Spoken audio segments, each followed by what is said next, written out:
Welcome to Slayerfest 98. I'm your co-host, Ryan Houlihan. And I'm Ashley K. Smalls. And I'm Ian Carlos Crawford. And our guest joining us today, hosts Power of X-Men and is my podcast husband, Dayspring. Hi.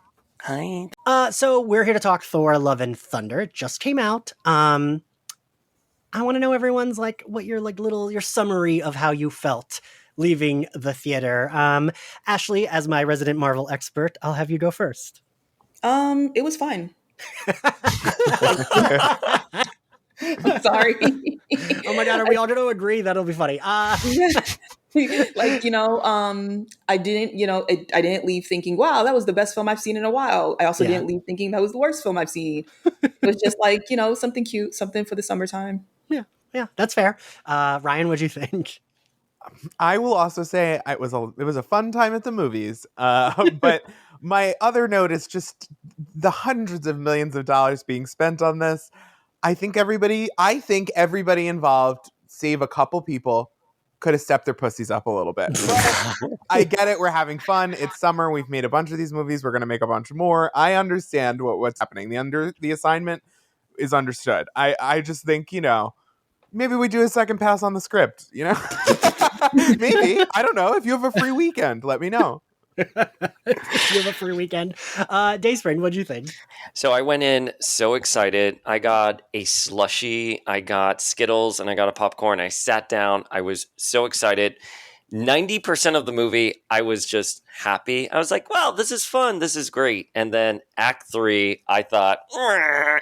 And much like what you said, Ryan, I'm like, can we do a second pass at the script? Just look at it, where we land. But the post-credit scenes really did make up for me, the entire film. So with the post-credit scenes, I walked away happy. I don't think it was the best Marvel movie, but I don't think it's the worst. Yeah. I do like it better than Multiverse of Madness. Yeah. We're not here to rehash Multiverse of Madness, but well, we can't make it about Wanda because I have a lot of notes about how Gore is like Wanda. I felt the same way, right? I felt I see it getting a lot of very. I feel like this happens with every Marvel movie, right? There are people every new one, they're like, this one's the best one, and But also I saw people being like, this is the worst one, and definitely not. I felt very much that was fun. Every time a Marvel movie has kind of a new vibe or does a different thing, there's two crowds of people. One crowd that's screaming really loudly that this is an abomination that should not exist, and another crowd of people that had a really good time and understand in context what they were trying to do. And I've been on both sides of that crowd, you know what I mean? Within this franchise, this Thor franchise, you know what I mean? But I think this time around, the people who enjoyed it aren't shouting from the rooftop the reason they enjoyed it, but the people who disliked it feel like it's that there are some things to pull away that they should really, that both the franchise itself, Marvel as an institution, but also just Disney and stuff, there are some weird things. There's stuff in these movies that I think is troubling the way that nobody freak out. I love the Hercules movie. I love Hercules. I think it's a great musical romp. However, in the context of the Disney Renaissance, there were some worrying things happening in Hercules from a creative standpoint that I think everyone could have maybe taken, some sight of. And I think that this movie definitely had some stuff where I was like, oh, we just did this. Everybody here thinks they're a rock star and they can just walk up and do a one and done. First take. Yes. And it felt, and I understand why the critical crowd is like, hey, don't insult my time and intelligence by just having fun. All right. We're going to be serious when we go to the movies. Yeah. I mean, I don't know. I mean, Ashley, you're very in tune with the Marvel fandom. What do you think has been the consensus on this movie so far? It's been pretty mixed on my timeline. Yeah. I've seen people calling out the CGI, which at this point is kind of become verbatim for everything Marvel related. Right. So you could just kind of expect it to happen. But I can't, even I have to say some of it was pretty bad. There's even a clip right now of Taika and Tessa looking at a photo from the it's very embarrassing because he's the director, and I love him genuinely, but the clip does not look good. Oh with no, even what is him it? realizing that Korg doesn't look that great. And that Oh, he's like, really? yeah, it's a clip that's going viral right now. This movie, And more than any other, you could tell that they were like, we got a really good backlot. We're going to knock this out in a week. yeah, and I was really trying to figure out because I'm like, Ragnarok had Hulk, and I'm like, Yeah. how do you have Hulk in a movie for an hour, basically? Well, he was in his actual Hulk form for much longer than we Yeah. have ever really gotten him in any of the other movies, and he looked good for damn near all of it. I can't remember anything that really was like, Yeah.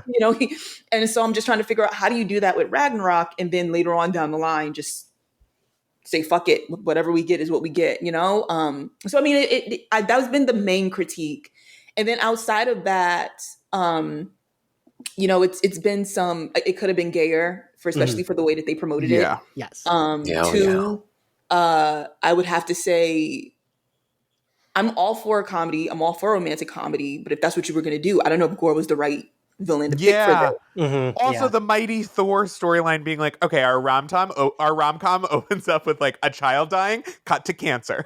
Yeah. Yeah. Well, like, it was really, I'm all for that. But like, if that's like, it's like, you could tell. All right. So Ragnarok is like, for me personally, and from the general consensus of people who I've spoken to, seems to be the unanimous best Thor film. Yes. And I feel like because it was so well received and because it was funnier than Thor 1 and Thor 2, people maybe they enjoy the jokes thing a little too seriously. Because the thing with Ragnarok was, as funny as it was in moments, Hela was still conniving in everything that she did. Yeah. She was still very scary. Even in her first entrance to Loki and Thor, like the conversation was very unserious, but then she just broke Thor's hammer. It's like, oh shit, we didn't know somebody could do that. Right. Yeah. Then when she gets to Asgard, the first thing she does is kill a bunch of people, and then she turns to her left and goes, "I'm Hela." Like, it's very funny, but also you just easily killed as Guardians. Yeah. That's very scary. So it's like, yeah, the fun movie was funny, but also like at no point does anyone not take Hela seriously. Gore is such a perfect Thor villain, given the fact that like he's a god and this is a god butcher. It's like, that's a great villain. But if that's who you're going to go with, especially given the fact that he's driven by the fact that like his kid died and then he kidnapped kids, I don't know if a rom-com with that villain was the right way to go. That's my big thing. I will say, none of this movie would have worked without Christian Bale, who I always have reservations with Christian Bale. I don't know why. I don't dislike him. I on-set behavior aside, I don't have anything to really hold against him, man. I don't know anything about him, and he does a great job in movies. But every time I'm like, well, it's fucking Christian Bale. And then I was like, hey, this is fun. There's a lot of inventive choices being made. It wasn't just like I really thought it could have easily been a Voldemort story, sort of like redux. Like you just kind of saw the sketches for the character, and you're like, "All right, I got this." I'll be a little like menacing. I'll be a little silly. But I think he really struck a weird tone, and the like weird scenes where he chopped off the snake's head to entertain the kids, like bizarre. But only Christian Bale could really make it a cohesive statement and a cohesive character, and I thought that was great, but Taika would have really been in some trouble if that element hadn't worked, because a lot of the gore scenes, as well as they were kind of shallow in the characterization, like the back, we just didn't have enough time. Also, a lot of those scenes took place, as we were saying, in like a CGI floating crystal island. And you're like, all right, first off, this place doesn't exist. Second, I've seen 100 of them in this universe at this point. I guess you're doing purple this time because we're like out of colors we've tried. But it was just the most anonymous, like Super Smash Brothers space level, like nothing, like whatever. And so if Christian Bale hadn't been doing like back-breaking characterization work, it wouldn't have worked. But luckily he did. So great. Thanks, Christian. Yeah, the Shadow Realm or the Shadow Planet, whatever it was called, reminded me of very Le Petit Prince / Super Mario Galaxy level, right? You know what? For a rom com, I'm going to agree. I didn't really think about it, but a villain that could have worked for something like this would have been a proper enchantress, perhaps. Ooh, yeah. You know, and I think that's what I was seeing on my DMs. I'm going to take on my end though, in Power of X-Men and our small little community on the internet. People enjoyed it. They didn't love it. It was a solid like 7 for most folks. Yeah. And I enjoyed Christian Bale in it. I love that his Batman voice slipped out a couple of times. I am vengeance. I mean, I'm gonna get vengeance. But my audience really enjoyed it. I mean, the second Nicole Kidman came on to introduce AMC, we all erupted in a thunderous applause. So you know the kind of audience we were in. Gay, And- right? Yes, gay.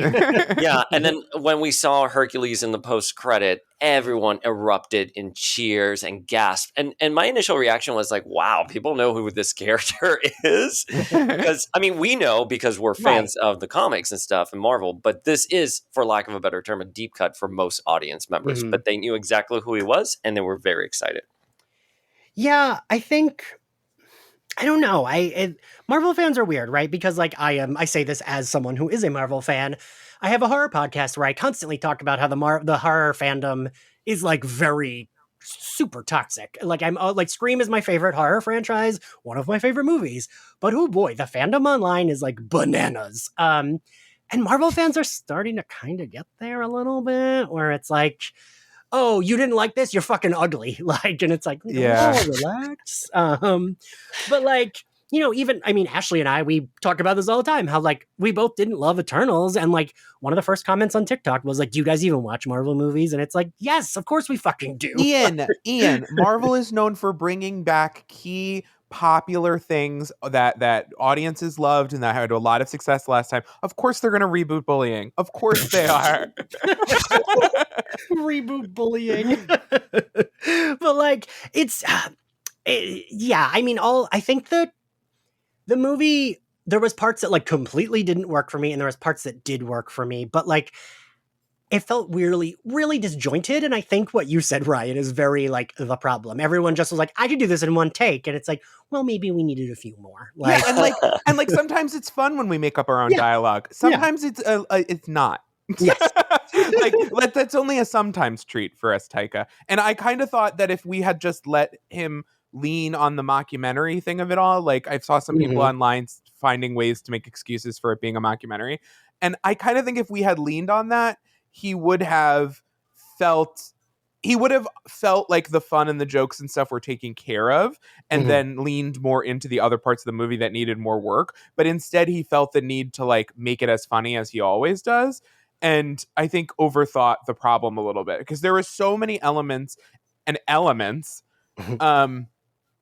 There are so many elements of humor in the of like things that could be good for making jokes out of. Like, oh, we've got the goats. Oh, we've got, you know what I mean? Like lots of little things and memes and like jokes that could be running throughout the runtime of the movie, and we didn't even get to really use all of them. Like there's a lot of stuff with the kids, and I get it. Most of those kids, if you look in the credits, are like the children of Marvel executives, and that's great. Good for them. I'm glad we're all having fun at summer camp. But there was a lot of preciousness about giving each kid like a time to be on screen, but we didn't get to pay off a lot of other jokes that we spent a lot of time setting up. And I think that was just them worrying that it wasn't going to be, with all these sad things and children dying and stuff, that it wasn't going to have the spirit that Ragnarok had. So they just kept shoving in more and more. And that's why you get this sort of unbalanced feeling of like, yes, eventually they did balance it, I think, as a movie. But that's why it feels so disjointed and like weirdly shaped, right? Yeah. Like the storytelling doesn't hit traditional beats. We spent a lot of time in scenes that don't actually add much to the character development, which is fine because it's a comedy, but the scenes need to be particularly funny to be a whole reason to do them, you know? And I know that they cut this movie down from like 4 hours. Oh, really? Yeah. It was originally 4 hours, and this is the theatrical cut. There's like whole Hulk sequences that we didn't even see. That makes sense. Huh. Ashley, did you know that? I recently heard it because Taika did something about, someone asked him about a director's cut and he was like, he thinks that those are awful. Yeah. Well, he's not wrong. Yeah, Yeah. I was thinking about to say. I was like, I don't disagree with him. So I do know that there's more out there. Um, it's like it's crazy because because we have a good part of the movie that's like taking place. Well, first off, the fight that was at the new Asgard, I thought was great. Like them, even though I know people have been picking up screenshots of like again the CGI not being all that great, but in terms of having Jane in New Asgard, and that's where we see her suit. And also, but like, I wish they would have properly explained why is it that Mjolnir didn't call for Thor at any point for him to know that it could put itself together. Right. Yeah. Mm. Well, I took it as, listen, just like looking at the movie and not thinking about it too much. I was like, well, why didn't it go back to Thor? Why exactly what you just said? Why didn't it call to him? I just think it's sense that Jane was ill. And of Getting course we sick. had that flashback scene And where see, it's that like was another protect thing her. because it's like in the moment of watching the movie when we see the whole he didn't know he was, but he kind of inscripted on Mjolnir to protect Jane. But at the same time, I'm a little upset because I'm like, you just know that there's going to be certain people who are going to be like, she's not really mighty. Right. She was just picking it up because Thor Thor yeah. made the hammer be able to, and I'm like, she does. She's the mighty Thor. She's worthy. Well, that's why we had that awesome scene where she was like, fine, if you can't say Mighty Thor, you could just say Dr. Jane Foster. I'm accomplished just fine on my own. Thank you. I did. love that. Yeah, I was just saying that, like, that was another thing that, I mean, it was, I definitely awed with the rest of the theater when it happened, but it was one of those things when I look back at it, I'm like, I could see someone trying to like explain it away. And I'm like, I don't want anyone doing that. But then again, it's like, there's only so much you can do for someone who's going to be willing to do that anyways. Right. But yeah, like I liked that. But see, even that, like they were kicking his ass and then he randomly started kidnapping kids. And like the whole like voice of it, I don't know, man. I'm like I think it was just the voice kept going left and right. Yes. It was like 1 minute it was like, oh, comedy, feel back, chill out. This is funny, ha ha ha. And the next minute it's like, oh, he's stealing kids. I don't feel comfortable laughing at this shit anymore. Yeah, right. I think what we needed maybe is the Christian Bale character was terrifying, but maybe we needed a little bit more iconography and a little less like grit, if that makes sense, like more comic booky look, so that we didn't think the kids were ultimately definitely going to be eaten and like bloody gore everywhere, because that is kind of what I thought looking at those teeth. I was like, all right, so he's gonna eat one of these kids. Right.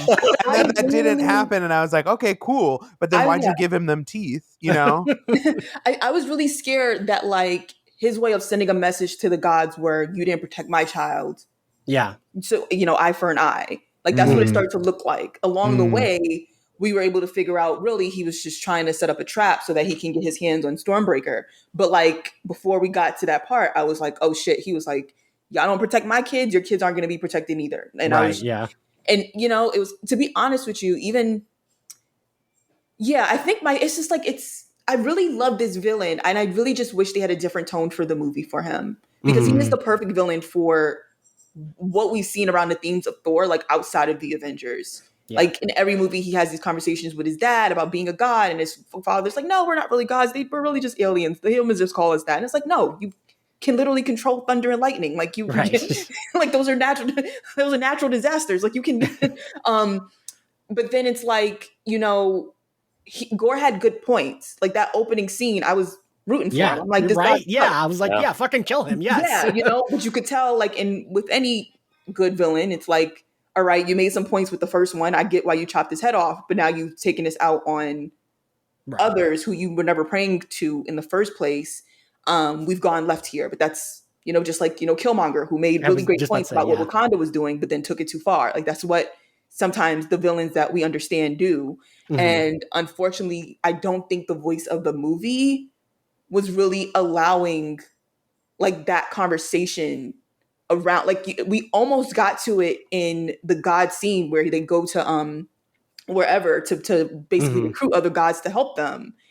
And what we learn is that even Zeus himself is they're a bunch of cowards. Right. We want to have orgies and we want to party. What are you talking about? We have to actually work and help people. And I feel like as funny as that scene was, it really could have been a moment for like the most serious we ever finally got to in that movie was when they finally got to the planet that Gore was on. And I do think some of those scenes should have been handled a little bit more seriously, because that is a conversation that applies to, you know, realistic life, about the fact that some of us are religious, or at the very least spiritual, and you know, you're on like death's back alley doorstep, and the person that you look up to is not helping you. There was like a real serious conversation to be had there, and it's just like never happened, because like, let's have both that randomly scream.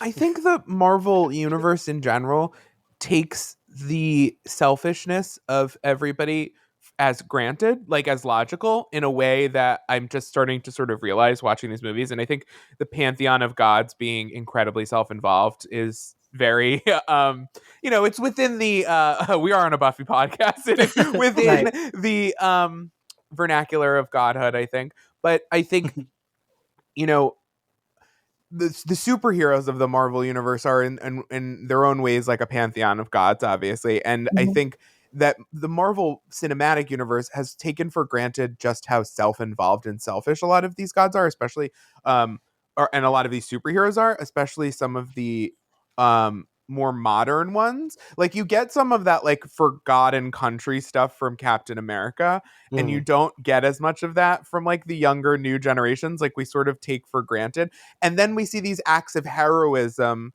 that they're capable of, but they don't really marry the two. Like, the day-to-day lives of these people, these aren't selfless people. You know what I mean? Like, in general, a lot of these people are not selfless, these super powerful figures. And in their day-to-day lives, they're just like Thor is a himbo. He's an altruistic himbo, and he's a himbo who's learned to like surf. You know what I mean? And like, he has a fire pit in his yard, and he'll invite anyone over. And that's cool. Those are cool traits. So it makes him standing up and just discovering his heroism in each movie fit with his larger character. But I don't think it fits with everyone's larger character. I think that they want us to think King Valkyrie is a really great person, and I do think that she's a really great person. But if we were being honest, her character, especially her character as like a former military adjacent person who's become a politician, probably wouldn't be someone that we root for. And I think that these movies want to have their cake and eat it too. And I think that the logic and the social logic of these movies, they don't make as much sense as like, say, and I know that those movies don't make a ton of sense, and I get that there are people who are going to complain about later movies, but the X-Men movies, hello Dayspring, have a little bit more of a logical theory of society and psychology and like social interaction. And I think that where we're really the Marvel universe, like, it's there constantly is a universe-ending catastrophe happening, and the majority of these gods are like having meetings about whose nipples they're gonna lick. And yeah, you're right. We don't actually get a moment of catharsis about that, but it's because these movies are made from this. And I'm so sorry that I discuss this every time I'm on this podcast, but like from like a neoliberal capitalist point of view, which is just like, well, of course I'm going to be incredibly selfish, unless of course I really have to, and then I guess I'll choose between ultimate evil and you know, nailing myself to the cross. Do you know what I mean? And it's like, I don't think that that's the logic we have to live in. I just think the TV shows do a better job of creating these characters, like, and letting us live with them and letting them breathe and like having them make cohesive sense. And the movies, there's just these big events, and they don't really have time to service the characters in the way that they could if they did a 4-hour cut. That actually is like, oh, go ahead, Ashley. I didn't say anything. No, that was me. I think it was me. Dayspring, go ahead. No, the only thing I was going to say, just to piggyback off of what both Ashley and Ryan were saying, was that, like, I agree. When I was watching this movie, I'm like, why are they going out of their way to save their gods? You know, I know they're trying to get to the children, but they want to save the gods. And I thought it would be really clever if there was a line being like, yes, these are awful gods, but they do spur out creation, and if they die, then no new creation gets it. Something like that. The irony that these children that they kidnapped in order to give us the fucking motivation to even fight for these people are the children of Marvel executives, who are essentially the gods of our neoliberal capitalist hellscape. That's not lost on me. It's not lost on me that Marvel's working thesis of the universe is like, the gods are inherently good, also incredibly selfish, and they're not going to help you, but we have to save them. And it's like, I don't think we do, actually. I actually think agree. I maybe don't we need think to we start have chopping some to. gods' heads off in the town square. But that's why I needed some kind of logic behind why are we going to save the Yeah. gods there? You know, and of course, like their main motive is to rescue the children, right? Like that's why they're heavily motivated. But like, yeah, those gods were despicable, and I think it was a lack of characterization. Ryan, everything you just said times 1,000. Well, I mean, like, and it does, right? Like, I was gonna say we're all faggots here. Excuse me, Ashley, but like 3 of us are. Like, Three sorry. honorary. yeah. But like, all of us like probably read the like Greek and Norse god stuff. Like, it does track the way they portray the gods, right? Like Zeus talking about like, well, I'm more concerned about an orgy than whatever the hell you're here for. That makes sense. But like, yeah, there needed to be like, I don't know, maybe we see that like that's Zeus who thinks that, but the rest of them are like, ooh, we want to help. Or like, it felt weird that they went there and all they got was that fucking lightning bolt. What we needed. What we needed was more, and I thought this the whole movie. I wanted more killing gods scenes. I want creative ways of killing the god of love, a creative way of killing the god of waterfalls, the creative that isn't drowning. Like a creative way to do all of these things would have been such a cool montage and sequence, and that's the kind of thing that it requires multiple passes on the script to do. Yeah. And we didn't do that, so that's okay. Yeah. That also, I mean, you mentioned TV shows. I also kept thinking, so like the fight scene in New Asgard, I will say, this might be me being a nana. It felt, I know the monsters are shadow monsters, so like, no, what, everyone shut up about that. I know that they're supposed to be shadow monsters. It was very dark. And I like, even though they're shadow monsters and they're supposed to, I like had trouble making out what we were looking at most of the time with them, which I guess is in effect bad CGI, but like, I kept what being a creative like, way to save on your CGI budget, to be like, our monsters are unseen. I like, again, bringing it back to Buffy, Ryan, right? It's like season 1 is like lit by a single candle. So like, it doesn't matter if it looks bad because you can't tell. Yeah. And I kept like finding myself thinking, can they up the brightness here? Like, I just need it a little brighter. But then like Thor, both Thors would be like very well lit. So it was like clearly a like choice. But also I found that the most intriguing parts were, I kind of was bummed that like Jane's story was so streamlined. Like it was like, yes, we see her have cancer. We never even discuss what it She's is. Like coughs once and then dies of consumption. Like, I mean, spoiler alert, but spoiler alert for the whole thing. But like, when we got to the end and she died, I was like, well, she's not dead. And then I was like, oh, she is dead.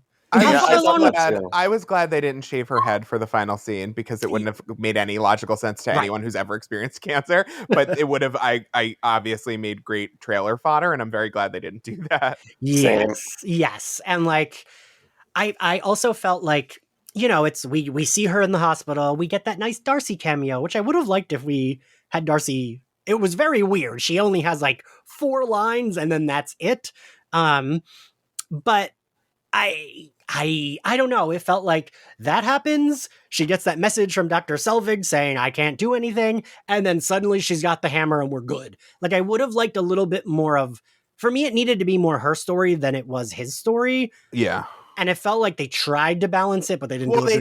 They didn't want to make a Mighty Thor movie. They made a Thor movie, and they should have made a Mighty Thor movie if that's what they wanted to do. But I will say I do like something I liked about this movie.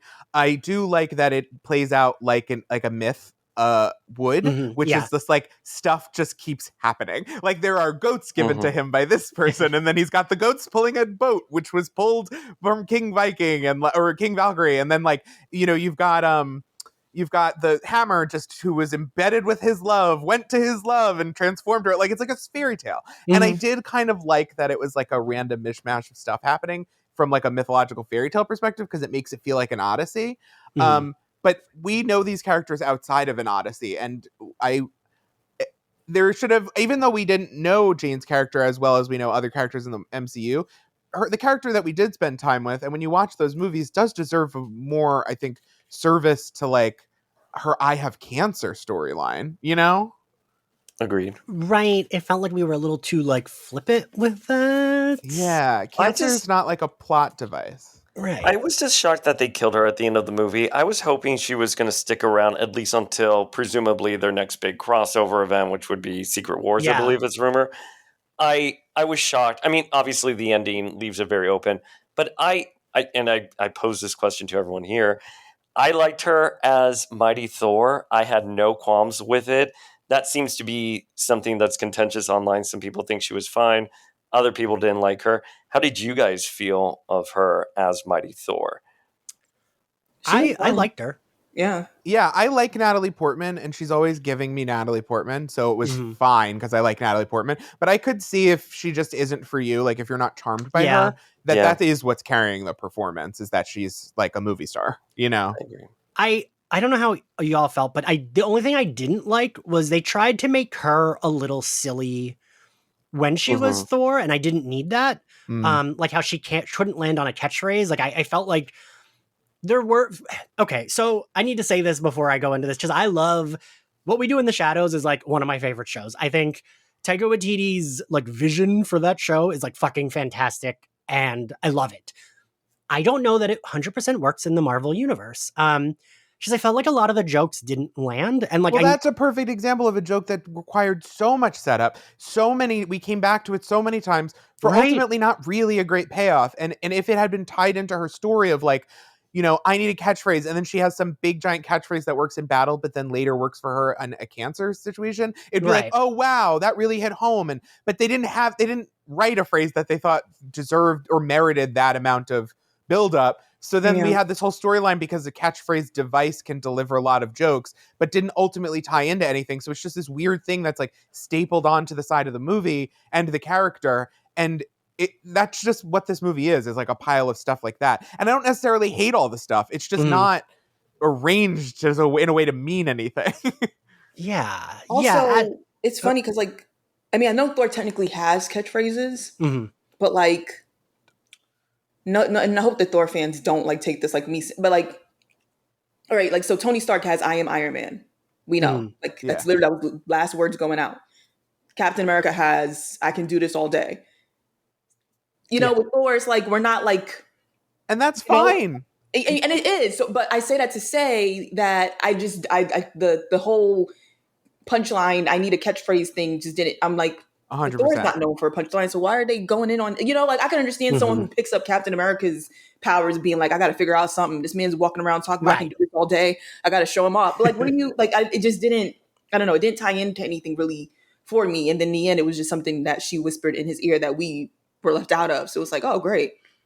I agree. I had the same reaction. I was like, so we're not even going to hear it. It wasn't even something cute or like a little inside joke between them. I don't know. I would have liked to have heard it.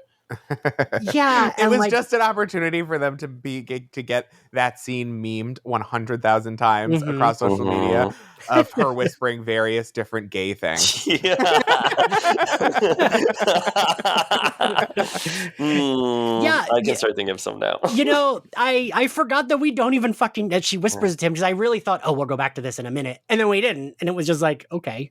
Like, I feel like maybe they'll reference it in another movie, but like I won't care anymore, right? But I love Natalie Portman, and I thought that the action sequences where I had a lot of fun. I thought the fight scene stuff I had a lot of fun. I am able to nitpick this because there was nothing that I was like, well, this was offensive and I hated it. Like, it's a good movie. It's just I think it could have been more like a woman with Thor's physique and Thor's skill set and Thor's like aesthetic could have been such a cool moment for people to see on screen, and it was fun, but they left a lot on the table that it could have been that it was saying. Do you know what I mean? I don't know. Yeah, and like I found that like I just wanted more of like Valkyrie and Jane's relationship. I really liked, and I wish we could have, right? I wish we like them when like Thor is like humiliated and naked and horny on the floor at whatever god city, and they both like are like and like look at each other. I was like, this is what I like. Like, give me more of them objectifying him and like them giving each other like best friend knowing looks. Like, I like that, and it felt like, I don't know, like it really bummed me out that Valkyrie wasn't there for the final battle. I don't understand the thought behind like, oh no, we can't have her for the final fight. Well, I think their thinking was like, well, we're gonna have one woman. Yeah. We can't have another woman because it'll take away from this feminism moment.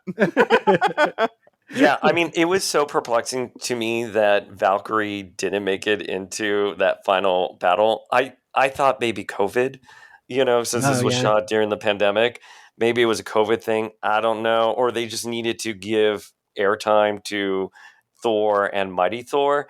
I agree with you. Biggest missed opportunity because the chemistry between Tessa Thompson and Natalie Portman was so incredible, so electric. It reminded me of that Diet Coke commercial of the two girls like objectifying the guy, like the worker from the 90s. It was just so much fun. I loved it so much. I was very sad that we didn't get King Valkyrie at the end. She was my favorite character in the movie. I thought she killed it. Yes, I was happy that, because hands up, I don't love Ragnarok as much as everyone else does, but I think it's because everyone kept saying it was the best Marvel movie ever, and then I saw it and was like, that was fine. And like thought it was a little bit too bro-y for me. But I was glad that I felt like she didn't have enough to do in Ragnarok, and I was glad in this she did. But another thing I wanted to talk about, and Marvel does this a lot, and I feel like we've talked about this, Ashley, in Marvel stuff. I don't love when they set something up at the end of one movie and then it's a brief thing at the beginning of the next and we shoo it away. Right? Yeah. Because like I liked the idea of Thor having to be on a team like Guardians of the Galaxy. Like I liked that idea. And we got 10 minutes of, and it's so weird that every scene the Guardians of the Galaxy are in is in the trailer. Why set something up then not use it? It just seems like a waste to me. Like, just don't come up with anything. Just wait till you know what the movie's going to be. If they wanted to do a romantic comedy, Thor with the Guardians would have made more sense. Yeah. Going back, you find you find out Jane is sick and that she's Thor on Earth or something like that. And so the Guardians go with Thor to deal with this this level threat. That they would have fit better in, because all the Guardians movies are pretty on the funny, they're I mean, that's James Gunn's thing, that's the tone. Exactly. And it never takes away from them being action built. I mean, even with the one with Star-Lord's father, where shit gets real and goes left real quick, and there's like this dark, moment. It's still overall, the film is still overall funny. I mean, shit is even heartwarming at some point because we see Yondu as Star-Lord's dad. Yeah, but like overall, it's not like you walk away from the film like, God damn, that was dark. It's still really funny. I really think for the tone that they were going with, more so having Thor be in a team up like that would have made more sense. And I think then it would have maybe off balanced Christian Bale's much darker performance. Versus because that kind of comedy where people are still kicking ass is a lot different than like goofy shit, randomly slamming into this building or whatever, for a laugh or something like that. Yeah. And I really thought they would come back in the end, didn't you guys? Yeah. Well, why wouldn't you? Why wouldn't you call them? Of all the things in the galaxy you need to come help and protect, rescue children, it should be at the top of their list. Yeah. Right? That doesn't seem like why are you calling us? Like, oh, okay, children have been kidnapped. You need help. Okay, great. That's especially since the whole reason they split up was to deal with what was happening, because it was happening in different places. Exactly. So if Thor's going back to New Asgard, understandably, because that's his home, and you guys are going off to the other planets because he has to deal with that, then when you find out, hey, it's Gore doing all this shit, everyone should have came together and be like, all right, so what do we have to do? And him going to a place for help from the gods, though I don't blame him for doing so, worth a shot. He needed a team. So help me to understand what was the logic of him not reaching out to the team that he just left. And it's just weird that they had all of them and they did that with them, right? But maybe that was the problem, right? Like you guys were mentioning, maybe COVID, and it was like, well, we can get all of them together this one week. Knowing that this was shot amongst the madness of COVID explains a lot of things. It really does, yeah. I think it was one of the first movies after Shang-Chi to go into production, right? Shang-Chi, Spider-Man, and Thor. And I think they were, right there in the thick of still lockdown. Because I think Natalie Portman has said in an interview she had to quarantine for 14 days and all that stuff when she arrived in Australia. I would love to quarantine with Natalie Portman for 14 I mean, my days. God, me too. She's like, no, Ian, stop asking me to smoke weed with you. I'm like, it cures COVID. There was a study. Wait, I'm glad you brought that up. I brought that stupid thing up during the other recording. I was like, maybe I haven't gotten it because I smoke so much weed. You Like, I know that's not true. The true stoners in your life because they talk about that one study. No one had heard of it, so I was like, I promise it's a real thing that happened. I don't think it's true, but it did happen. But yeah, no, again, with like them introducing an idea, I really like New Asgard. That's the only full like Thor run of comics I think I've ever read, was like that run where they're like on Asgard floating above wherever. To Ashley, Dayspring, Ryan, do either of you remember? I forget where it is. It's like Texas, Oklahoma, somewhere like that, right? I do not Oklahoma. remember. Okay. New Asgard is in Oklahoma. I love that run. I thought it Yeah, was really that good. run is fantastic. And I mean, granted, we're not done with New Asgard, but I would almost like a movie set there. TV show. Yeah. TV show. I do not believe that all of these I don't think Marvel is deciding if things should be TV shows or movies not based on the content of what they're making, but based on like the bankability of the celebrity they've booked, which is frustrating because some of these things would be much better TV shows and some of those TV shows would be much better movies. But the new Asgard stuff would be really fun as a TV show. Right? Like, give me a Valkyrie TV show where it's like, yes. you know, oh my God, Headmistress Valkyrie. right? And like, she has to deal, like, I loved the shot of, I forget what song is playing. There's like a good musical cue, and I think Korg is like narrating, and they're talking about whatever, and we see Valkyrie bored as shit at like some like meeting because she's the king, and like that shit's interesting to me. Like this like badass superpowered like woman who has to be the king, who has to do like these boring menial political things that she fucking hates. That's interesting, right? Yeah. Sitting on a tourism board is a very funny fate for her. Right? Yeah. And what did she do? She did like a Dr. Pepper ad or something like that. Old Spice. Old Spice. But the one thing that really bugged me about King Valkyrie's story was that I didn't read any spoilers for this movie, as opposed to like Multiverse of Madness, where I kind of like peeked. But this one I went in completely blind. But one of the biggest headlines about this movie was that King Valkyrie is going to need a queen. Mm-hmm. And I was expecting it. So, as you were saying, like this movie could have been Garrett. Yeah, why talk about King Valkyrie needing a queen if it's not even addressed at all in this? Maybe it's in the 4-hour cut, but it is not addressed at all here. And I just got really peeved about it. I really wanted to see that. To be honest with you, when everything was getting announced, and this is my own fault for setting myself up with different expectations, but I definitely thought Valkyrie and Mighty Thor were going to become a thing, and that Valkyrie was going to have to like, look, you don't have to worry about Asgard anymore. We have a Thor. Go off with the Guardians and do space stuff because until Earth needs you, and you need to be Earth's mightiest hero again, basically. Right. Because it's like we do still have our heroes who deal with the Earth level threats. We got a fucking Centennial's head popping up in the ocean over there, so eventually we'll need you. But until then, go off, because the whole embodiment at the end of Endgame seemed to be that he was done here. Yeah, and so I definitely thought that it was like, all right, Asgard's under attack. He's going to come back, but that Valkyrie and Jane were going to become a thing so that he could not have to deal with Earth anymore as someone who is not from here and who has always been also free the movies Captain Marvel shit and dealing and helping other parts of the galaxy. I love that. So that's what I definitely thought was going to happen. At the very least, I thought Valkyrie was going to be paired up, but the most we got was her kissing somebody's hand. And so for them to be all, it's really gay. I don't know. Right. I mean, for all that it's really gay, they were like, hey, just so you know, my name used to be Astrid. Now it's Axel. Oh, is it? Yes, it is. Oh, okay. Right. Like that's as queer as we can get. I don't know. I'm glad there's a trans person in the Marvel Cinematic Universe. And clearly they're alluding to like, we're going to go somewhere with that later. Great. That sounds great. Let's go somewhere with that now.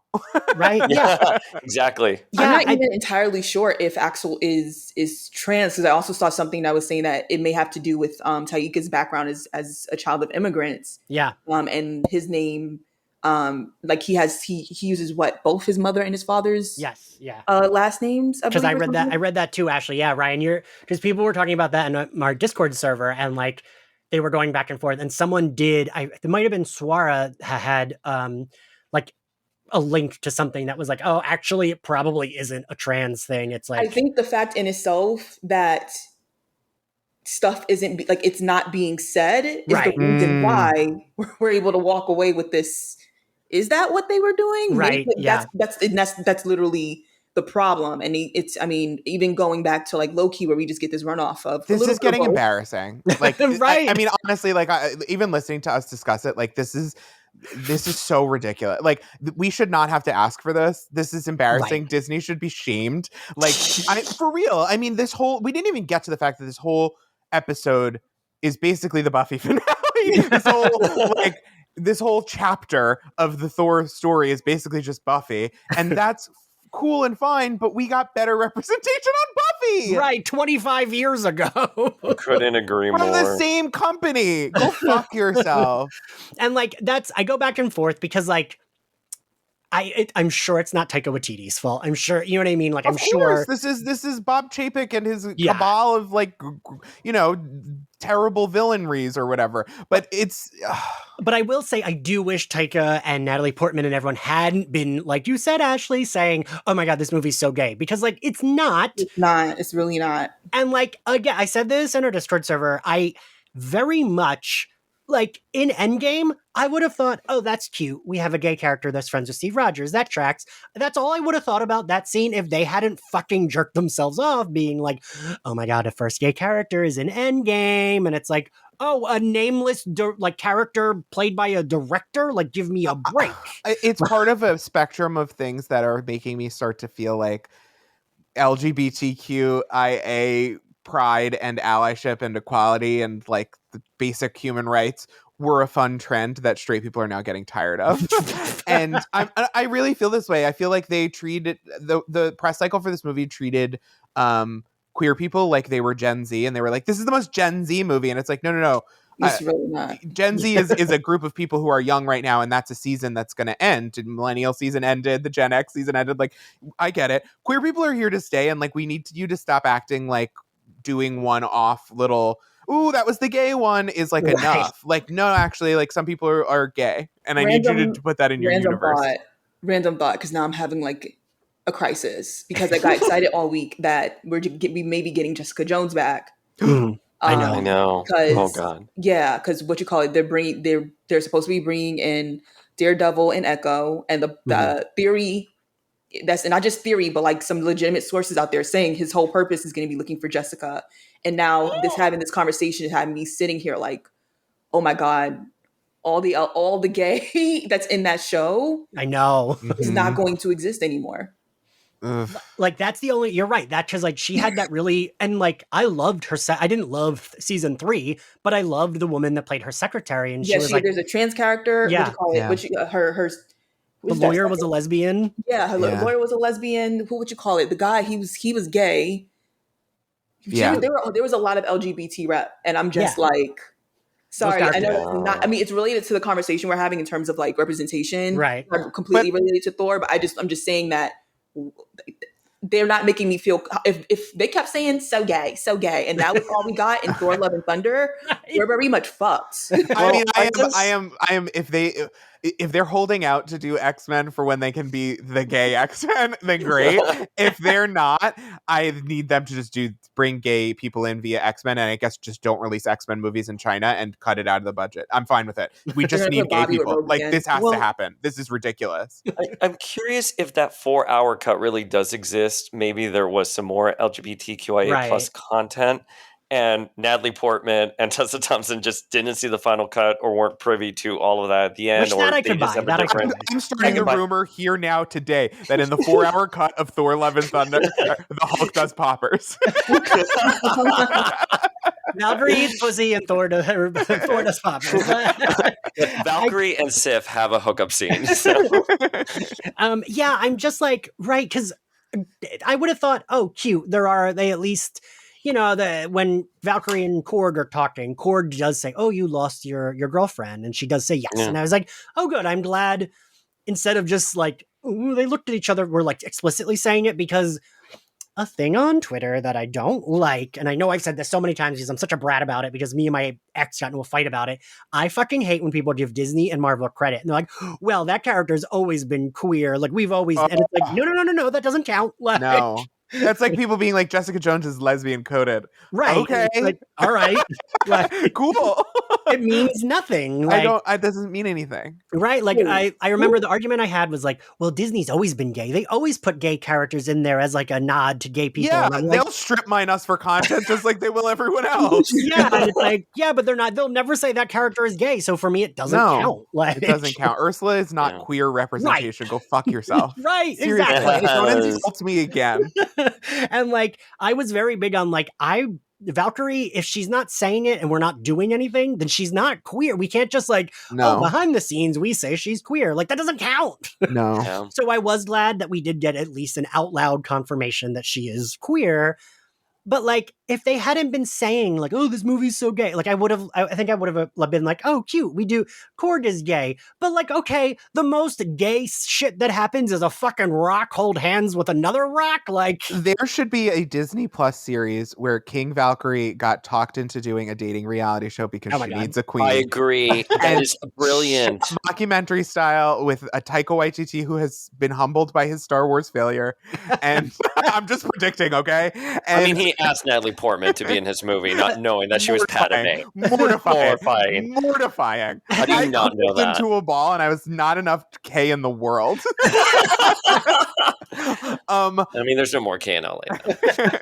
I was just like, wow. But yeah, Taika Waititi is somehow involved, maybe executive producer. We do a Disney Plus series where there's a bunch of just lesbian representation. I want to see queer relationships. I want to see King Valkyrie taking ladies out on dates that are mortifying because there are cameras watching them be awkward together. And then eventually it breaks out into action sequences and the documentary crew has a beautiful experience together and they cry at the end and someone comes out as trans. That's what I want. And if I don't get it, then what are you doing as a company? Like, you're setting all this shit up. Give us some kind of payoff. You could give us one good Disney Plus series and keep us shut the fuck up for 3 to 5 years. Like, I agree.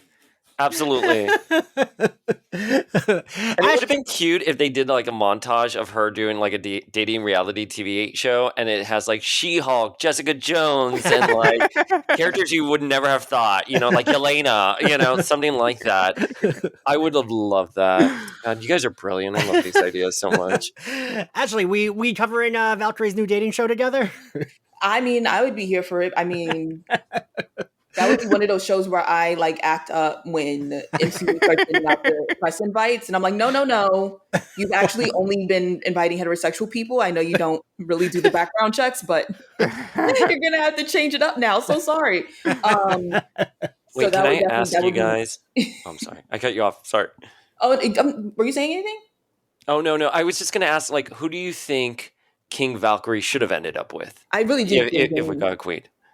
I mean, personally, I think Jane. This is my thing with the whole. Okay, several stuff here. One, I think really this movie was to give Natalie Portman a decent send off because at some point she just was straight up like, yeah, I ain't coming back no more because like y'all not doing much with my character. This is a waste of my time. Which I mean, fair. She was very vocal about that. Very fair. Yeah. And her husband I feel like too. this was like, all right, let's really actually give you a story here. And, but it seems like maybe on some level, either she was done or whatever it is that they're trying to do next. Mighty Thor doesn't fit in, which I don't think would make sense, but let's go along with that. Right. I feel like at the very least, if it wasn't going to be Jane, then it should have been another fellow, either as Guardian or when we had that scene when they go off to the place to meet other gods, there should have been, even if it was a small subsection of gods, like, no, he's right. And the rest of them are just like, no, we're going to have an orgy tomorrow. You're fucking everything up. Like maybe even then, because they didn't really bring in any like new people for us to like build any sort of relationship with, be excited to see them in the next film, except for the daughter at the end. So it was like, there's really no one else who's been here for the majority of the movie that they So Yeah. it was either a fellow Asgardian, maybe even Heimdall's former wife, considering the fact that like Heimdall's son is now coming into his powers, and it's Valkyrie who's going to be training him along with the other kids. Like Right. there was a way to fit.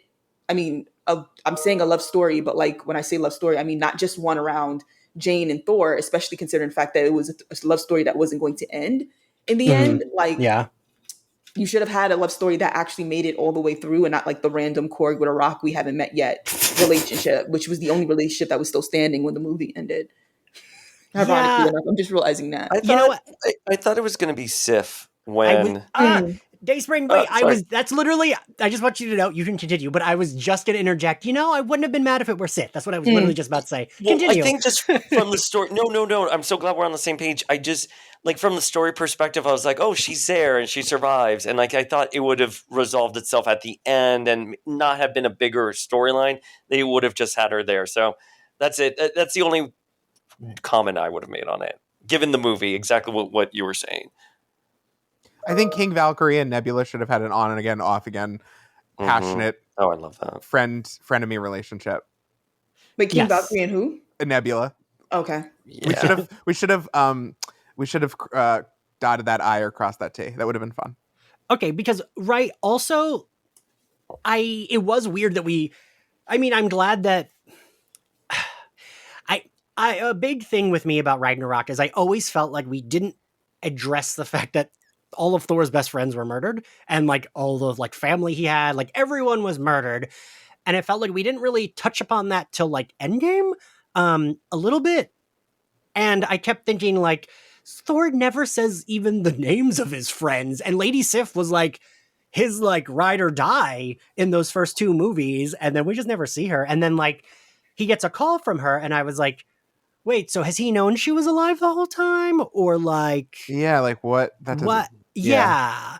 Because it seemed like he wasn't really like, oh my God, Sif. Like he was just like, oh, Sif's in trouble. Oh, her arm was chopped off. And then we like, see her again at the end. And it's not even that I'm that in love with Sif. It's just, maybe that is part of the Odyssey, like just bumping into people, like, yeah. Feeling of it that I did enjoy, because I didn't think about that to now. Yes, it is a plot hole, but I kind of like the idea of like Thor just bumbling around the universe, running into the same people over and over again.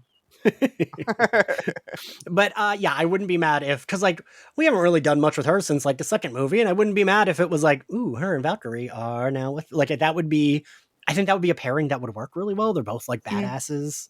I'm trying to think of any other characters that had random appearances that we didn't discuss. I feel like there's got to be more. What was it? I was saying Mantis there, but I was just trying to be funny. Yeah, the Guardians of the Galaxy is still so weird. Yeah. Okay, let's talk about the end. So we get like he doesn't even kill him, right? Like, I didn't quite understand. It's like the mention of love, Gore is suddenly like, oh, I give up. You're right, love. And that felt like really stupid to me, because he was like a pretty brutal villain who's like capturing children and murdering animals in front of them. And like, it felt very like, what? That's it? And then immediately after Jane dies, and I was like, what?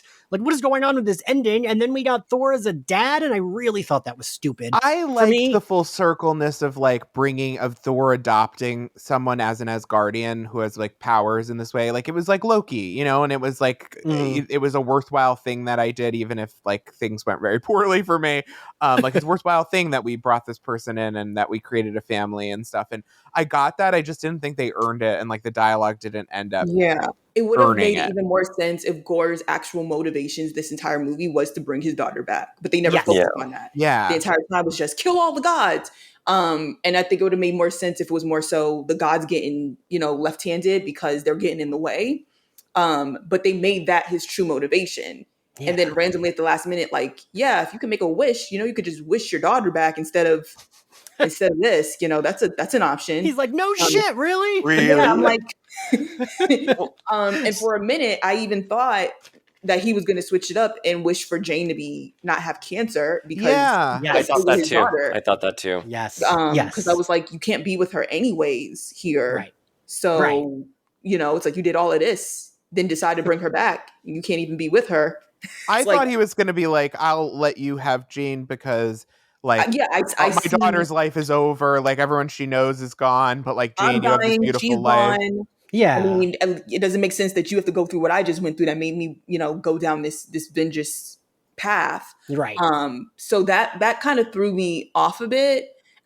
My thinking when I saw his ending ended up being that he basically becomes a dad, even though he goes by Uncle Thor, is that they seem to be very it seems to be necessary at this point to link all the Avengers to some sort of protege for Mhm. whatever Mhm. reason.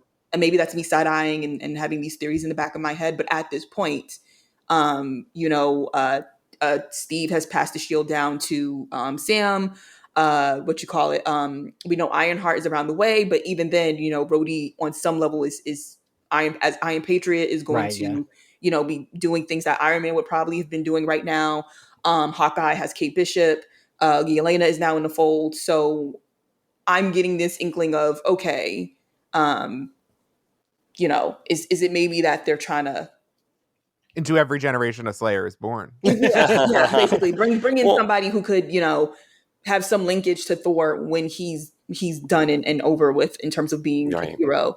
That's what my thinking was, but I will admit that it was just a weird thing to like throw into the last 10-15 minutes of the film when, like, to be quite honest, Gore, I mean, he's been talking about his daughter, but not in a I want her back way, in a Yeah. I will kill Exactly. you all on my way out type of way. Because of So her. it was Yeah, like yeah, yeah. it was weird to see that being the ending when, like, there's been no mention of any real motivation to have her back. So Right. I agree. And I was sort of thrown off with the end. First of all, I was so excited when they alluded to Eternity. I didn't think we were actually going to see Eternity. I'm Yeah. such a big fan of the character.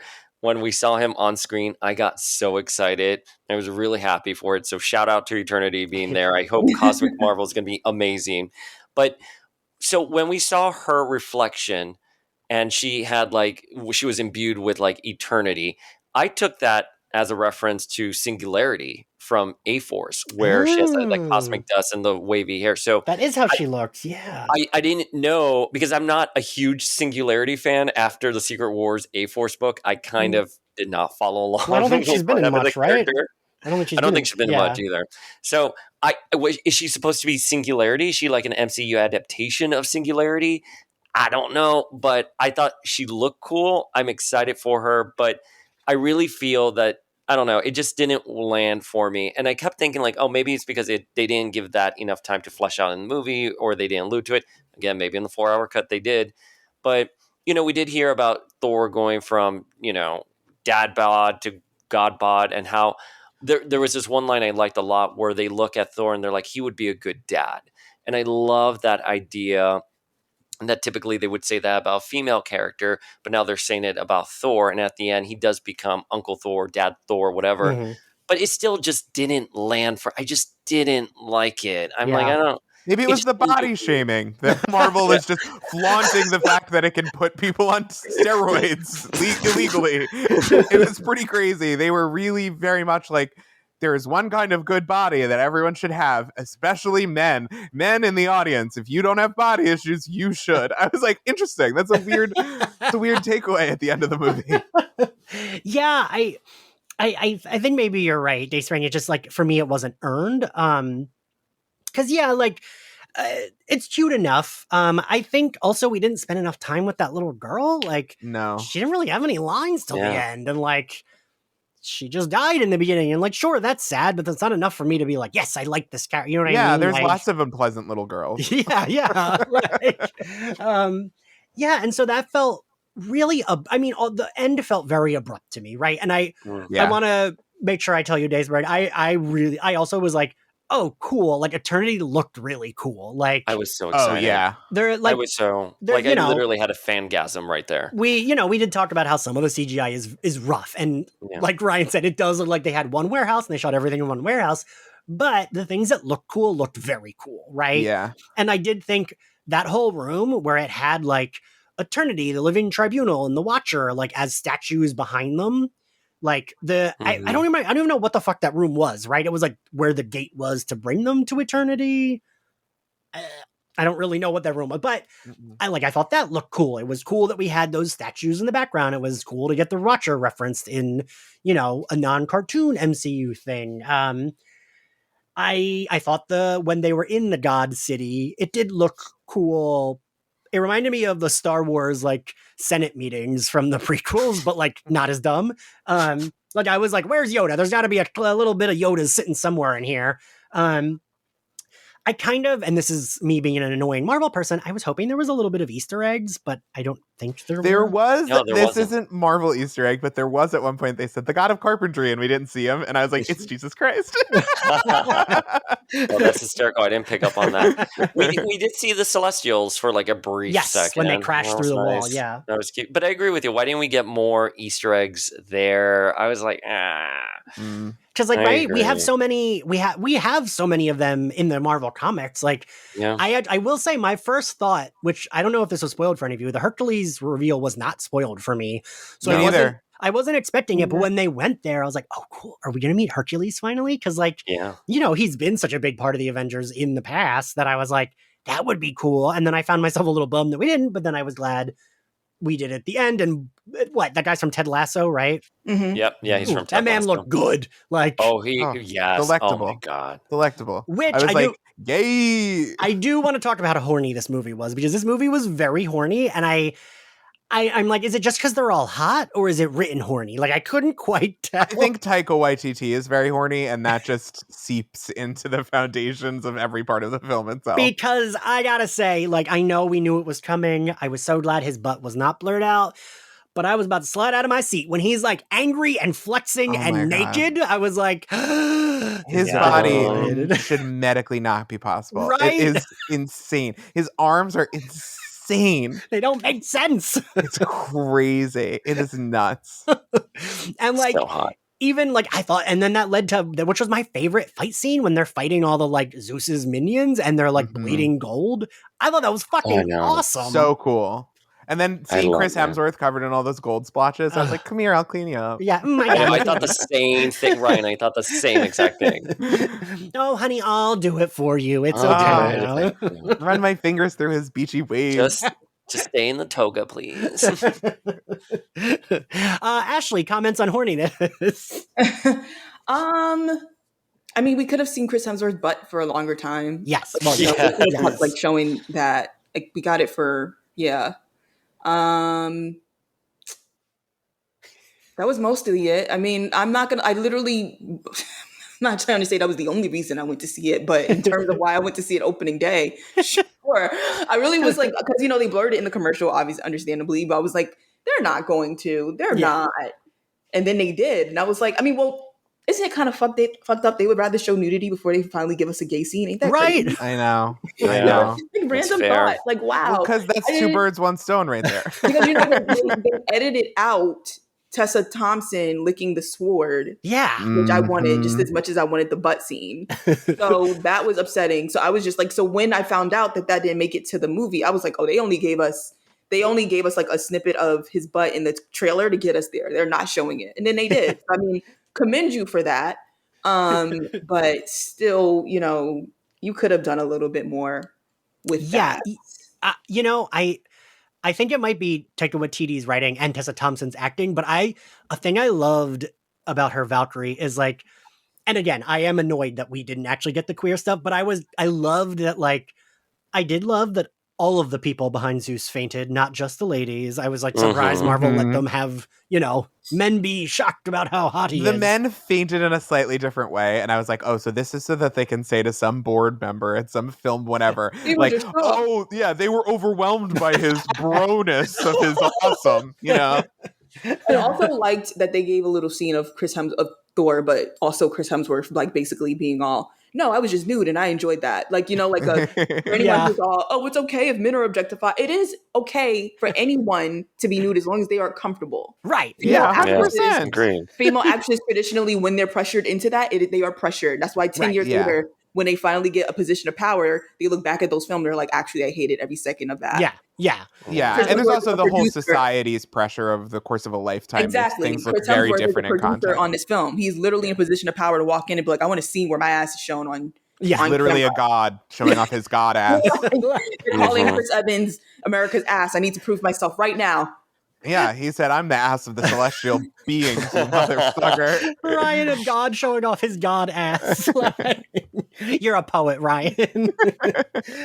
Yeah, and like the thing I did like again, I liked that Valkyrie kissed the hand. Again, if they hadn't said it's so gay, I would have liked it more, right? Yeah. But Tessa Thompson's so good. Like, I almost want her in What We Do in the Shadows so she could get to like deliver more of like Oh my Taika God. Waititi's lines, A right? season of her as the villain in just one scene, an episode of What We Do in the Shadows would Right? truly change everything. Oh my She would God. be so good at it, and like I could imagine her, whatever vampire character she's playing, walking in and like all of them have crushes on her. It's Morbius, the living vampire.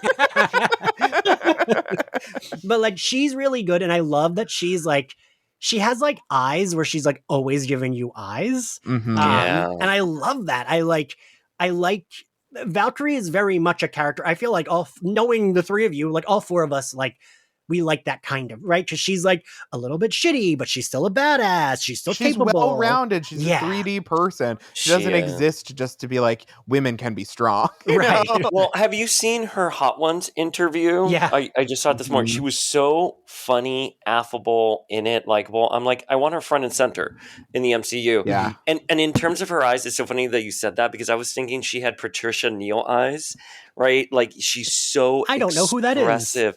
Oh, she was just an actress from like the 30s. Oh, okay. But like she just acted with her eyes. Mhm. And that's exactly what Tessa Thompson does. She's such a phenomenal actress, likable human, everything. I just want her Underused in front and center. everything. Oh, completely underused in this. Again, we'll cite our Act 3 grievances. But I will say, though, because I thought about, Natalie Portman dying. I was like, yeah, she just wanted to come in, do the cancer storyline, and then leave because it was such a powerful role. But I think her rapport with Valkyrie and how they were sisters, how she reminded her of her fallen sisters, and at the end she ends up in Valhalla, they could be setting up the Jane Foster Valkyrie story as well for one day that they can renegotiate with Natalie Portman. And I would like that idea of her coming back and doing a team up with King Valkyrie, maybe on a Disney I Plus show or love something the like that. idea of a Jane Foster in Valhalla. That needs to be, that's a web series right there. Those are webisodes. Little scenes where she's like, okay. When she's here like, well, on Earth, I'm Dr. Jane Foster, and I deciphered the secrets of the universe with Neil deGrasse Tyson. And Meanwhile, just some be like, dead whatever. guy is floating upside down, 69ing, like, cool. Cool. Here's some beer, bitch. This dead guy 69. Yeah, I mean, and I will say, I forget who said this, but I did have like 4 or 5 people DM me to be like, so it kind of had elements of Buffy at the end, right? Oh my God, it's so much Buffy. I sat there thinking, this is one of those things that I'm going to bring up the rest of my life and people are going to go, oh yeah, it kind of was Buffy. Or it's going to be the headline when we walk out on Twitter and I will not have had an original thought. And frankly, I think we ended up somewhere in the middle because I don't think it clicked with everyone, but when you see how much Buffy is in this movie, you can't unsee it. Right, yeah. And like, I mean, there's whole shots in that final sequence that I'm like, oh, okay. All right. So we fell asleep in front of the TV and then woke up and did this. Okay, cool. Right. And like, it's weird. Like, I mean, I know I say this all the time, but like, it's very weird how like I felt Stranger Things finale was very influenced by Buffy as well. Oh, I agree. 100%. And like, it feels like we're getting a lot of things that feel influenced by it. And I can even buy like, I think of Sabrina and one of the writers telling me, actually, the showrunners never watched Buffy. And I was like, what? The show feels so Buffy. But like, I can believe that Buffy is so ingrained in pop culture that maybe you can like write something influenced by it, but like not know I the think original. this movie in particular, a few key crew members have seen the Buffy finale. Okay, they have. There's no convincing me otherwise. But yes, I do believe that in general, it is so ubiquitously loved by the people who make stuff like this that of course it's going to sink in, just like Harry Potter and Star Wars and all those things. But I do think what's frustrating is sitting there being like, and Disney can't even fucking do a good HD transfer. Not even just do a new show. Like we are paid dust. Ashley, I am so sorry how often you have to listen to all of us mention Buffy on this podcast. Okay. I'm really grateful you guys are talking about, you just keep using the word Buffy, so I know that's what we're talking about, because literally once you stray away and say any other character, I'm done. I'm very lost. All right. Does anyone else have anything they want to talk about, or are we gonna wrap this up? I'm good. Not really. I mean, I feel like, though, I will say it looks like Thor is going to be here for a while, unlike the rest of the Avengers, except for maybe like Hawkeye, because Hercules is a very Thor centric. Yeah. I mean, eventually he joins the Avengers, but you know he's been sent off specifically to go after Thor. So my only thinking is just what they're going to do next with the, you know, because like Black Widow has been replaced. Iron Man, that story is being centered around getting someone into where his place was. We know we have Sam for Cap. Even technically for Hawkeye, even though I think he's going to be around for a bit, we do have Kate Bishop. And so the last two OG Avengers we have is Hulk and Thor. And so even with Hulk, we have She-Hulk coming in. I mean, I hope they do more with Mark Ruffalo, just because like they haven't done all that much. But yeah, my only thinking is just what I mean. And I mean, Chris Hemsworth has said like he's down to just keep playing them, which is like fun. Yeah. For the sake of like, it's great for everybody. The longer we can keep the Chris Hemsworth thing going in stasis as a society, great. Just a little bit of familiarity, but also I don't want people getting too like attached to him to a point that's like what they're doing with like Chris Evans right now, where he's trying to do new projects, and every time he like promotes Lightyear, it's like, so when are you coming back for Captain America? It's like the man was there 2-3 years ago. Like it hasn't been that long. Give it a rest. So, but yeah, and let's stop disrespecting the new Captain America. You know, absolutely. Yeah, but yeah, I do agree with you. I do think it seems like Chris Hemsworth really has fun. Yeah, doing it. So like he must just be. Oh God, I love that man. That's my husband. I've never met him, and I will never. And but if I did, we would be spouses, and that's beautiful. I love him so much. I think about him just bounding around the set, being a big dope, and then just shooting things, and I'm like, God, he's just. I love that this is happening. He's like a puppy. He's like a big giant, muscly puffy. I was never attracted to him before. In fact, one of the San Diego's pre-pandemic, I want to say it was like 2016. He passed by me in one of the alleyways. He was on his way to like the EW party with Trisha Helfer. Now that I stopped her for, but I saw him and I didn't really recognize him, and I just like walked past him, and then I saw like Houlihan and like Trisha Helfer, and I went insane. But in this movie, I was like, he was really hot. He just did it for me in this movie. That's a very beautiful man, if nothing else. I'm like, maybe that's also why they don't care too much about what they do with a Thor movie, because it's like, well, just, I can, when it gets to Disney Plus, like, if it was really that bad, I would just watch on mute. It was good, though. I'm going to watch it again. I will say, Chris Hemsworth and Chris Evans are the only men my mom and I can meet in the middle on people and be like, yeah, they're hot. Like them, and then my ex-boyfriend that she loves, John. That's it. And everyone else is like, we're disagreeing on, but like, she asked me how the new Thor was, and I was like, well, he's really hot. And she went, oh, give me a break. He's a goddamn hunk. And I was like, yeah, he is. Yeah. And like, Ashley and I both are Chris Evans forever, but Chris Hemsworth also is hot. Well, Chris Hemsworth had like a major turning point in his career when he did Ghostbusters, and people were like, oh, he's actually funny. Yeah. He doesn't need to play this very serious stoic god. You can actually flex some comedy muscle there. And I think it has serviced him well. So if he wants to be around for a little longer, I'm happy with it. You know, as you were saying, as long as it doesn't become obsessive like with Chris Evans. But I'm happy with him. And I was happy. I'm happy with the movie. I'm okay with the movie. I won't mute it when it's in the background, but it's not, I don't think it's like, I didn't have the excitement going into it that I did for like Multiverse of Madness, but I think it's better than Multiverse of Madness, but I don't need to see it again in theaters right now. Yes. I think my only real complaint with the movie, I think at the end of the day, is that Chris Pratt was in one scene. And, and to me, that's enough to give this movie a solid B, and that's it. All right, so real quick, favorite scene, Dayspring? I liked it when Valkyrie had Zeus's thunderbolt. I just love the visual of it with her blue cape and that electric lightning in there. I thought she kicked ass. She looked incredible. Very happy. So that to me was like the peak of the movie and why I loved it. That's fair. That's fair. Ashley? Honestly, and I know I've been seeing some scenes that some tweets that's all, oh, this was so unserious, but I love the kids getting Thor's powers for a little bit. And like they pick up random items and seeing the little girl with her stuffed animal. And she Yeah. goes, It was ah, hysterical. and there's just thunder coming out of the stuffed animal's eyes.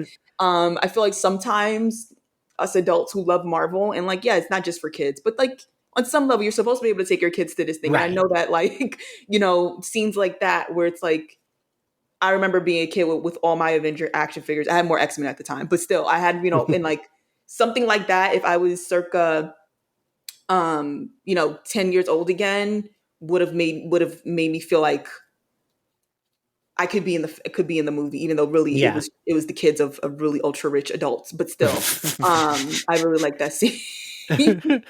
That's fair. Ryan? The first fight scene where there's a conflict in New Asgard and we get introduced to Mighty Thor is so fun. And I loved how much tension they were able to create in the middle of a battle when he's like God level powerful, by having, vulnerable people around, and also the mystery of who is Lady Thor or whatever that was happening. And I thought that was fun. And I thought that was really the energy center of the movie that kind of powered the thing throughout. So That's fair. That's fair. I think my favorite scene was everything at God. What the hell was the place called where the gods lived? Oh, I forgot where. I forgot the name. Fuck. I keep wanting to say like Oblivion City or like Eterna City or Ambrosia Town. Yeah, something. I don't know, some shit. But like that, the fight. But Thor getting naked made me very horny, and then I really liked the fight scene. I thought it looked very cool. Like I just thought it looked cool. It did. The fact that like those like guards bled gold, and the visuals of them being covered in gold. And I was upset when I thought Korg died. Like I gotta say, like that emotional. I was like, oh no, the like sweet rock man. I was like a little bummed, and we thought he was dead for a second. Marvel already used that trick on I Am Groot. And frankly, I was a little bit like, I saw that and I was like, they're going to bring him back immediately. Oh, there he is. All right. Fair. What grade do we give this movie, Dayspring? I think a solid B. Okay. Solid B. That's fair. That's fair. Ashley? Yeah, I was going to say, I maybe lean a little bit more to B-. I also just wanted to say honorable mention to us getting a cameo from Idris Elba as Heimdall. I didn't think he would ever come back because he was vocal. He was actually one of the few characters who I say had like the best, a great ending in the terms of like, he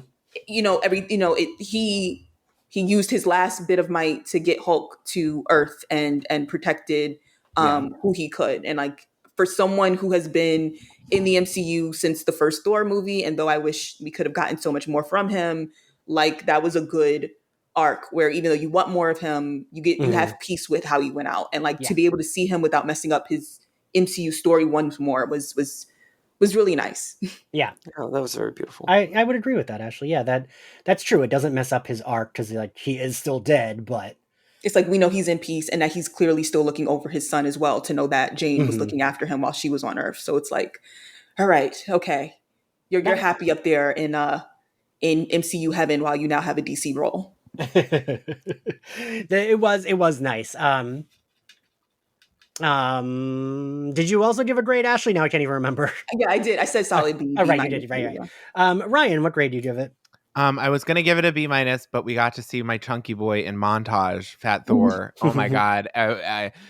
If there is a Valhalla, it will be me laying down at the end of a long day with my husband, Fat Thor, and that will be a beautiful moment after I die in battle. So I will give this a B just for them including him. And in any other Thor properties where Thor exists, you have to give me one shot. That's the deal I've struck with Marvel here today. So I give it a B. All right. I think I do B-. I think. But again, like, it was okay. I don't understand the like. Marvel movies tend to do this, right? Where it's like people feel very strongly one way or the other. Like, it was fine. It wasn't I agree with what you said, Dayspring. Like, like when it goes on Disney Plus, maybe I'll put it on while I'm cleaning and I would let it play, right? Like when I'm cleaning my room or something. And there's nothing wrong with that kind of movie. That's like fine.